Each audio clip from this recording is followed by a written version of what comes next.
Magandang araw mga kaibigan. Ito, higop muna tayo ng dark chocolate.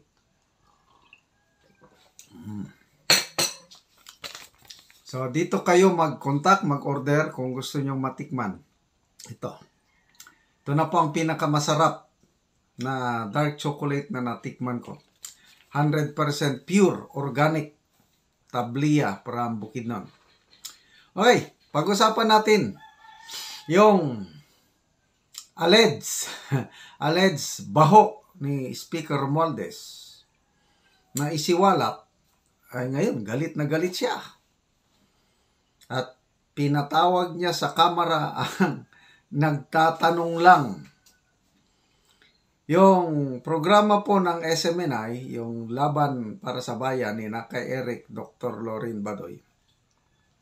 Napanood ko yung segment na as usual, itong si Ka Eric, maraming sources sa Congress eh.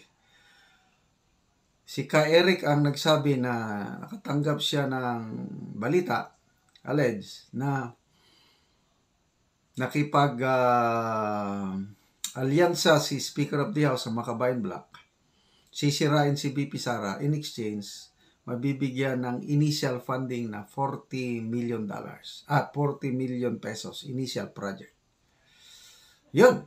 Nagtatanong naman lang si Ka Eric nun. Itong 1.8 billion na travel fund, ganon din. Sources sa Congress. Pinasa kay Ka Eric. Tapos, yung hindi naman parang factual na sinasabi na, ay, ganito, na. Dapat ipaliwanag, sagutin, tanong yun. Hindi yung... Anyway, kung hindi totoo yun, di sagutin lang, hindi totoo. Sumagot naman sila na fake news, sabi nila. Bakit ipatawag pa? Anyway, baka ito, nasilip na nilang butas para tanggalan nila ng prangkisa ang SMNI. Dahil SMNI lang ang nagagamit ni Tatay Digong para maghayag ng kanyang mga saloobin. Okay? So, ito, may magandang paliwanag si Attorney Sal Panilo tungkol sa issue na yan. Salamat po SMNI Attorney Sal Panilo sa magandang pagpapahayag nyo ng katotohanan. If sa tingin nila ang sinabi ng anchor ay labag, di imbestigahan natin dito sa studio, SMNI, internally. Ano ba naging basis ng kanyang pananalita? Factual ba? Kung factual, di walang paglabag sapagkat yan ang katotohanan. Ngayon, kung on the basis of your information na hindi mo binalidate at nagsalita ka at naniwala ka kagad, may problema ka doon. Meron kang omission na tinatawag. Pero, even that is not a reason or a ground to investigate the network for the utterances made by the anchor because of the disclaimer before and after the program. At maliwanag naman yan. Pinatawag ngayong SMNI sa Kongreso.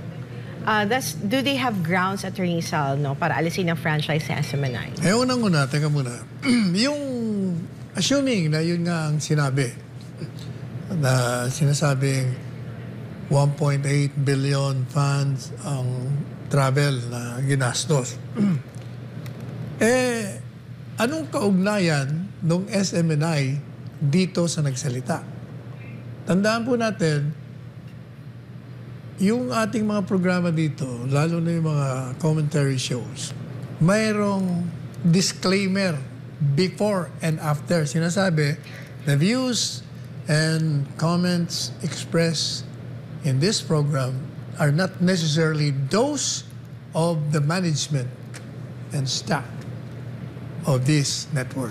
Yung madalit sabi, iba ho ang personalidad ng mga nagpo-programa dito mismo sa SMNI.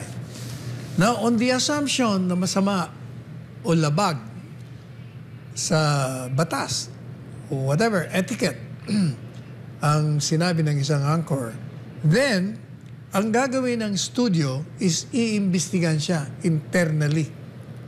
At titingnan kung yung mga pinahayag niya ay batay ba sa katotohanan, factual ba o hindi. At kung hindi totoo, kailangan may sanction.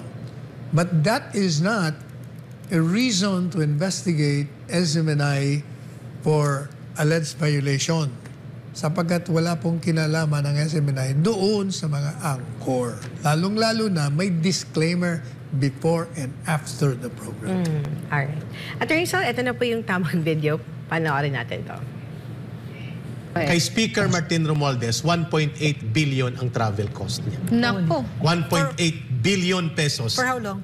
For almost 1 year lang. For the entire Congress? Sa kanya lang.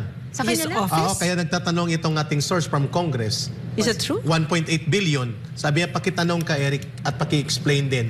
At pakitanong kay Secretary Belica. Miss Ina, ito'y break-in information coming from Congress mismong source. No, because the 1.1 billion of the DNNR, that's the entire department. Yeah. But you're saying now, Eric, that 1.8 billion is just the office of the Speaker for travel? Which is a question posed to us by the source from Congress. Yeah, I mean, that needs to be the Speaker should explain, no? Yes. He should confirm or deny and then give an explanation. Give an explanation kung totoo ito. Kasi sabi niya, baka humigit pa ka Eric, kung i-factor in Secretary Belica, ang current baka umabot ng 2 billion ang gastos sa travel ni Speaker Martin Romualdez at ng kanyang mga entourage. Miss E. Alright. Attorney Sal? Well, gaya na sinabi ko, if sa tingin nila ang sinabi ng anchor ay labag, di imbestigahan natin dito sa studio, SMNI, internally. Ano ba naging basis ng kanyang panalita? Factual ba? Kung factual, di walang paglabag sapagkat yan ang katotohanan. Ngayon, kung on the basis of your information na hindi mo binalidate at nagsalita ka at naniwala ka kagad, may problema ka doon. Meron kang omission na tinatawag. Pero, even that is not a reason or a ground to investigate the network for the utterances made by the anchor because of the disclaimer before and after the program. At maliwanag naman yan. Attorney Sal, meron tayong caller at may katanungan sa iyo mula sa Las Piñas City, si Boy Villahermosa. Good morning, Boy. Good morning po. Attorney Panelo, good morning po. Morning. Pinag-uusapan po niya, kami po mga ordinaryong mga mamamayan, nakikinig, nanonood, at nagbabasa. Kami po naman hindi naman mga tanggalin. Hindi niyo masabi, pero kami, sasabihin namin, simula nang si Martin Romualdez ay nangarap maging presidente, lahat na ginagawa niya ngayon. Yung nangyayari na yan ngayon, sa kanya lahat siya. Nakita niyo naman, nakikipag-ugnayan siya sa SCP-PNPA.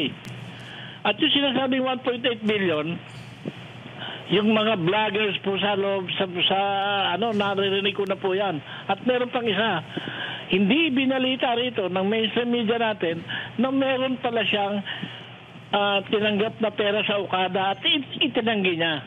Itinanggi niya yon. Pero sa ibang bansa, sa news nila, ibinabanggit po yon sa Japan. Ang nagkwento po niya, yung vlogger na galing sa Japan.